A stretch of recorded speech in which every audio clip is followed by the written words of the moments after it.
Hello, আমার ব্লগে তোমাদের সবার ওয়েলকাম। কিছুদিন ধরে দিদা ফোন করে বলছে একটু আয়, তোদের সাথে কতদিন দেখা হয় না, কথা হয় না। তাই ভাবলাম একটু দিদা বাড়ি থেকে ঘুরে আসি।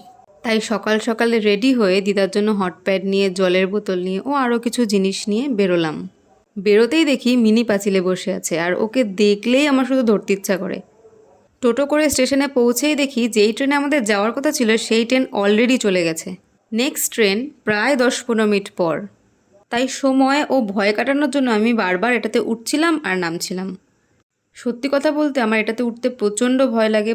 তারপর ট্রেনে উঠলাম, আর এই হাসিটা কিসের জানো? ট্রেনে উঠে জানলার ধারে সিট পাওয়ার হাসি। তোমরা তো নিশ্চয়ই জানো।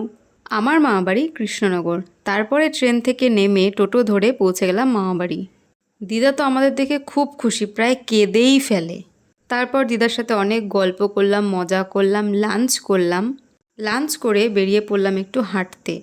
আমার মামাবাড়িটা পুরোটাই গ্রাম, তাই হাঁটতেও বেশ ভালো লাগে। বেশি লেট করব না বলেই বিকেল বিকেলই বাড়ির পথে রওনা দিলাম। স্টেশনে এসে খেলাম আমি আর বোন চা।